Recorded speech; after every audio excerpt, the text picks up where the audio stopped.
खोल्नुहोस् न, खोल्नुहोस्, तयारीमा लाग्नुहोस्, हामी सहयोगमा उपस्थित हुन्छौँ कि चिन्छु हजुरलाई भन्नै पर्दैन।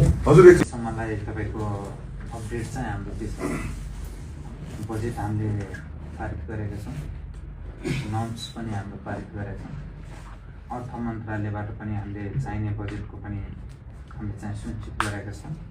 सँगसँगै खेल सङ्ख्याको पनि हामीले बोर्डबाट चाहिँ हाम्रो तोकिसकेको छ। सँगसँगै दायित्व के कुरा चाहिँ हाम्रो प्रदेशमा चाहिँ दिने भन्ने कुरा पनि हामीले दायित्व चाहिँ निर्धारण गरिसकेको अवस्था छ र यसको चाहिँ हामी 2 देखि म्याक्सिमम 2 देखि 3 दिनभित्र चाहिँ सबै कुन खेल सङ्ख्या कतिवटा खेल सङ्ख्या चाहिँ हामी प्रदेशमा चाहिँ पठाउँछौँ र बजेट कति हो त्यो पनि कुरा चाहिँ पठाउँछौँ हामीले चाहिँ यहाँनिर। र गेम चाहिँ हामीले टेन्डर प्रक्रिया हामीले गर्दै गर्दाखेरि ठ्याक्क टेन्डर प्रक्रियाको अवधिमा चाहिँ सकिने गरी चाहिँ हामीले गेमको चाहिँ एउटा जुन अहिलेसम्मको डेट छ, हामीले तोकिएका मिति जुन छ त्यही मितिभित्र चाहिँ यदि टेन्डर प्रक्रिया सकिने हो भने हामीले त्यही मितिभित्र गराउने, होइन भने टेन्डर प्रक्रिया चाहिँ तपाईँको खरिद ऐनले दिएको त्यो ऐनभित्र चाहिँ बसेर चाहिँ त्यस मितिमा चाहिँ तपाईँको चाहिँ गेम चाहिँ गराउने।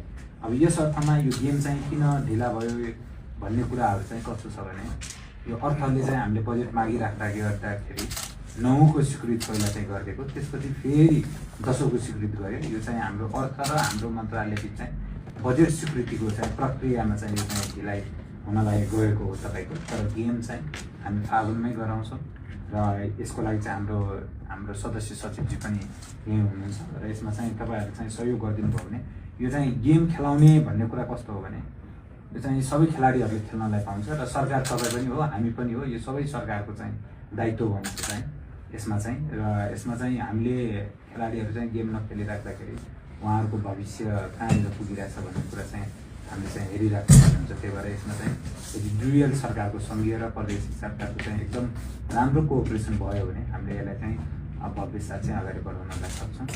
तपाईँबाट पनि हामीले चाहिँ अपेक्षा चाहिँ यही एउटा चाहिँ कोअपरेसनको चाहिँ भइराखोस् भन्ने कुरा चाहन्छौँ चाहिँ। किनभने विगतका सरकार हेर्ने हो भने अब जोसुकै पनि अब तपाईँको ठाउँमा हुनुहुन्थ्यो उहाँहरूले पनि ट्राई गर्नु नै भएको मलाई लाग्छ। तर म आइसकेपछि पनि हामी एकदमै धेरै यसलाई छिटो त्यो तपाईँको बजेट सुनिश्चित गरेर अगाडि बढेकै हो। यस कुरामा सबै समितिहरू उपसमितिहरू पनि हामीले निर्धारण गरिसकेको अवस्था छ। यसमा चाहिँ केही कुरा हाम्रो सदस्य सचिवले हामीले चाहिँ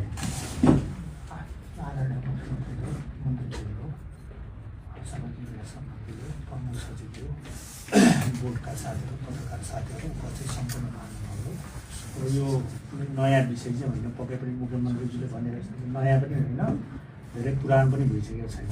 किनभने सकिएकै छैन, पुरानो त्यही भएर भएको छैन। अब हामीले चाहिँ अस्ति बैठक बसेर अब धेरै कुरोहरू निर्णय पनि भाषा आएको होला होइन, मिडियाहरू पनि आएको छ, मुख्यमन्त्रीजीले पनि धेरै नोटिस पनि राख्नु भएको छ उहाँहरूले। अब अहिले चाहिँ मन्त्रीले हामीले राखे जस्तै कुरा एउटा के भयो भने केही गेमहरू खेलाउने निर्णय चाहिँ गरेका छन्। त्यो गेमहरू कसरी गर्ने, कति गर्ने भने हामीले प्रदेश सरकारसँग समन्वय गर्नै आएको होइन। अब भनौँ न 30वटा खेलाउने, त्यसमध्ये कतिवटा के गर्ने, अर्को चाहिँ गेम मुख्यमन्त्रीज्यूले भने जस्तै अब यहाँ उद्घाटन अर्कै ठाउँ खेलाउने विषयहरू पनि बाहिर चर्चामा छन्। तर त्यो विषय पहिले यहाँ चाहिँ कतिवटा गेम खेल्न सक्ने, के खेल्न सक्ने त्यो विषय बसेर अन्तर्वस्तु विषयमा हामी छलफल गर्छौँ होइन। अब अहिले यहाँसँग बसेर म अझै केही बेर रहेर यहाँसँग अलिक डिटेल रूपमै छलफल गर्छौँ। त्यसपछि अब खरिद प्रक्रियालाई चाहिँ बाइपास गरेर लान सक्दैन। खरिद प्रक्रिया आफ्नो किसिमले बढ्ने भएकोले अहिलेसम्म हामी कहाँ छ भने यहाँ छलफल नभएको, यहाँ समन्वय नगरिकन हामीले टेन्डरमा जान सकेका छैनौँ होइन। अब टेन्डरमा गएर भोलि अप्ठ्यारो पर्छ होइन, जसलाई पनि अप्ठ्यारो पर्छ, त्यसले गर्दाखेरि यहाँ गर्ने। त्यसपछि गएर केही प्रदेशहरू मुख्यमन्त्रीजीले भने जस्तै एक डेटमा भयो भने अरू प्रदेश जस्तै म सहभागी हुन्छु भन्ने जस्तो चाहिँ यो चाहिँ अलिकति त्यही डेट नरहला। डेट सरेपछि अब त्यो डेटमा अब एउटा यहाँहरूसँग समन्वय गरेर सहकारी गरेर त्यो डेट एउटा प्रपोज गर्ने, त्यो डेटलाई एउटा फाइनल बनाएर जाउँ कि भन्ने मेरो हिसाबले अहिले भनौँ न अहिलेसम्म नटुङ्गे अर्को निर्णय नहुन्छ त्यही डेट हो। तर त्यो डेटमा यसो सैद्धान्तिक रूपले हेर्दाखेरि नियमित त्यो हुने डेट चाहिँ त्यति अब अहिले कन्फिडेन्सली हामी भन्न सकेका छैनौँ होइन। त्यही भएर एकचोटि यो डेटको विषयमा हेर्दा पनि म मुख्यमन्त्रीसँग फोनमा पनि कुरो गरेर डेटको विषयमा अलिकति यहाँहरूसँग पनि छलफल गर्ने, त्यसपछि अगाडि बढाउने विषयमा पनि कुरो भएको छ होइन। अब अरू धेरै कुरोहरू छ। यहाँ चाहिँ अब यहाँको यो प्रदेश चाहिँ सहआयोजकै भएको हिसाबले धेरै समन्वय गर्नुपर्ने, सहकार्य गर्नुपर्ने रहन्छन् होइन। अब एक केन्द्रले मात्रै गरेर र यहाँ चाहिँ प्रदेशमा नगरेर अथवा प्रदेशले गरेर केन्द्रले नगरेर चाहिँ सकिँदैन होइन। यो दुवै थरीको चाहिँ एकअर्का बिच कोल्याबोरेटिभ र कोअर्डिनेसन हुने पार्ट छँदैछ। अब अहिले अब मन्त्रीजीहरू मुख्यमन्त्रीजीहरूसँग एक खालको अब छलफल सैद्धान्तिक कुरोहरू भएर त्यसपछि हामी अन्तर्वास्तवमा बस्छौँ, छलफल गर्छौँ र यसलाई एउटा निचोडको रूपमा लिएर यो खेललाई चाहिँ यस वर्ष चाहिँ जसरी गर्नु नै पर्ने अवस्था छ होइन। एक दुईवटा मिटिङमा सामाजिक विकास मन्त्रीजीसँग पनि भेट भएको थियो होइन। अनि एकचोटि अब हाम्रो मुख्यमन्त्रीजी पनि जानुभएको थियो, म मन्त्रालय सहसचिव भएर नै जानुभएको थियो होइन। त्यतिखेर पनि यो विषयहरू उहाँहरूले क्लियर गर्न खोज्नु भएको थियो, तर अलिअलि झ्यारै तर यसपालि चाहिँ क्लियर गरेर गएर यसलाई चाहिँ एउटा इन्ड पोइन्टमा एउटा सम्पन्न गर्ने हिसाबमा जानुपर्ने होइन। अब मुख्य दायित्व चाहिँ अब दुवै सङ्घ प्रदेशकै रहने भएकोले यसलाई त्यसरी लिएर जाउँ, यसलाई अलिकति कोअर्डिनेटिङ पार्टबाट कोल्याबोरेटिभ पार्टबाट अगाडि बढ्नु राम्रो हुन्छ होइन। यही मेरो भनौँ न खेलकुद परिषद र मेरो व्यक्तिगत कन्टेक्ट यही हो। होइन, तपाईँको कुराले झन् मैले भनेको कुरा पुरा भइहाल्छ। तपाईँ अब तोकिएको मितिमा खेल खेलाउने क्षमता गर्न आउनुभएको कि अर्को मिति कहिले गरौँ भनेर आउनुभएको? होइन सदस्य अघि भन्नु भइसक्यो त। तपाईँसँग यहाँनिर सहकार्य गर्न लागेको तपाईँहरूले चाहिँ सपोर्ट गर्नुहुन्छ, कोअर्डिनेट गर्नुहुन्छ भने हामी एकदमै यसलाई चाहिँ अगाडि बढाउनलाई सक्छौँ। कस्तो भनेपछि गेम चाहिँ यदि हुने भइसकेपछि हामीले चाहिँ तपाईँभन्दा पनि तपाईँको पनि दायित्व हो जस्तो मलाई मैले यस्तो कुरा गर्नु कि पहिला मैले अघि भनेका प्लान चाहियो कि सङ्घको सरकारमा कति खेल कहाँ कहाँ खेलाउने तपाईँहरूले सोचिरहनु त्यो कुरा हाम्रो पठाउनुहुन्छ त पठाएर अहिले छलफल गर्दा तपाईँले जब मलाई म त्यसमा प्रदेश सरकारलाई पनि सामेल गराउनु पर्ने हुन्छ भने त्यो योजनामा सामेल नभइकन छलफल नभइकन गरेका काममा हामी असहयोगी हुँदैनौँ, सहयोगी हुन्छौँ। मैले अघि नै भनिहालेँ तपाईँको कुरा नथापाइकन हामी सहयोगी असहयोगी हुँदैन, सहयोगी हुन्छौँ। ए कति खेल कहाँ खेलाउँदै हुनुहुन्छ, कसरी जानुहुन्छ, के गर्नुहुन्छ, सदस्यले त भनिहाल्नुभयो नि अर्को मितिको कुरा भनिहाल्नुभयो है। त्यस कारणले मलाई लागेको त तपाईँहरूको कुरा हो, खेल खेलाउनु भयो भने मैले अघि भने प्रदेश सरकार प्रदेशको सहभागिता हुन्छ। यहाँ स्पोर्ट भयो हुनाले हाम्रो गर्नुपर्ने सबै सहयोग हाम्रो हुन्छ, सबै सहयोग हाम्रो हुन्छ नि। तर मलाई अहिलेसम्म आएको कुरा के हो भने अघि तपाईँहरूले खेल खेलाउन भावनाले चाहेर गरौँ भनेर मात्रै हुँदो रहेछ, त्यसका प्रक्रियाहरू पुरा गर्नु पर्दो रहेछ। अब अहिले तपाईँ खरिद प्रक्रियाको आधारबाट जानुहुन्छ, जाने कुरा नै हो भएपछि त अब भन्न अप्ठ्यारो मान्नुहुन्न कि बोल्नु होला मान्छे बोल्नु होला भन्नुहुन्न कि भन्दाखेरि खरिद प्रक्रियामा सामेल भएकै हुनुहुन्न, हुने भएपछि त खेल त हुन्न त। यो त तपाईँले कसरी कुरा गर्नुभयो भने तपाईँहरूले गराउनुहुन्छ भने ठिक छ, होइन भने ठिकै छ भन्ने टाइपले गराउँछ तपाईँहरूले त हो नि। हामीले प्लेयरको भविष्य अहिले आफ्नो दायित्व र सरकार तपाईँ चाहिँ प्लेयरको भविष्य गर्ने, हामी यहाँ प्रणाली गरेर प्लेयरको कुरा नगर्ने कुरा चाहिँ यो सवालमा नउत्रिनु। हामी त पुरै तपाईँको कुरा नउत्रिनु, त्यस्तो कुरा नगर्नु। हामी त टेन्डर बन्दैछौँ। अहिलेसम्मको सरकारी प्रक्रियाको आधारबाट त्यो खेल खेलाउन त्यो बाटोबाट सम्भव म चाहिँ देख्दिनँ। गराउनु भयो भने हाम्रो तर्फबाट कुनै असहयोग हुँदैन त। खोल्नुहोस् न, खोल्नुहोस्, तयारीमा लाग्नुहोस्, हामी सहयोगीमा उपस्थित हुन्छौँ कि।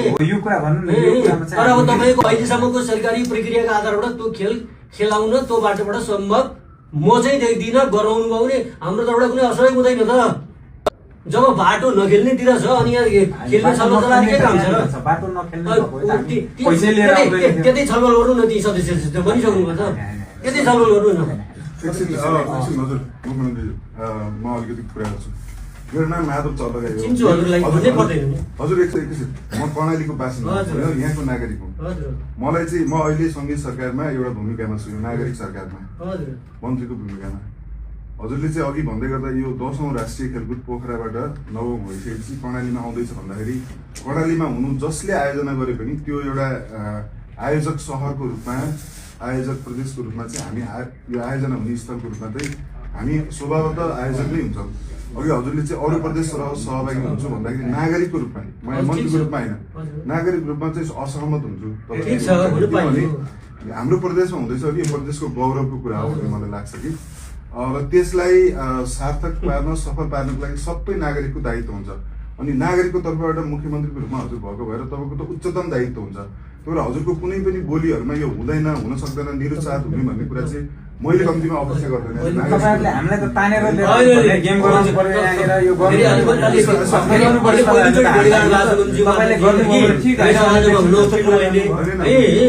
जब जो सरकारले चाहिँ गर्ने कुराको छाँडकाँड छैन, म जोडिएर के हुन्छ नि, अहिले धेरै डिबेट गर्दिनँ कि म अहिले।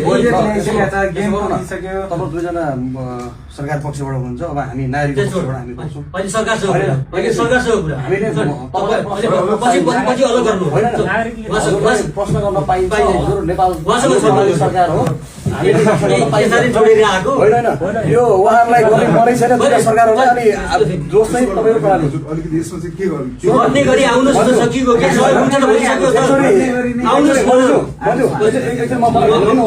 उहाँसँग चाहिँ म कुरा गर्न चाहन्छु।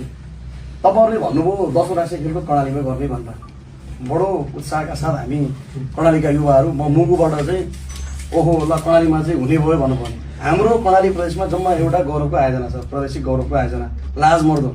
त्यही पनि हेर्नुहोस् त त्यो गौरवको आयोजना कस्तो छ। एक, तपाईँहरूले त्यसलाई अहिलेसम्म व्यवस्थित गर्न सक्नु भएको छैन। अनि मुख्यमन्त्रीले अघि नै भनिसक्नुभयो मेरो कमजोरी भन्नु, अहिलेसम्म के राख्नु भएको छ? कमजोरी भनेर आइ नदिनुहोस् न, किन त्यो पदमा बसिराख्नु भएको छ? एकछिन है, नेतृत्वको कमी हो,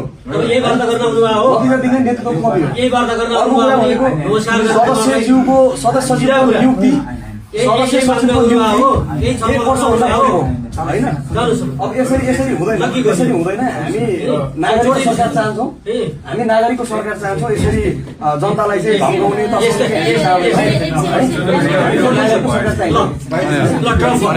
दुईटा मन्त्री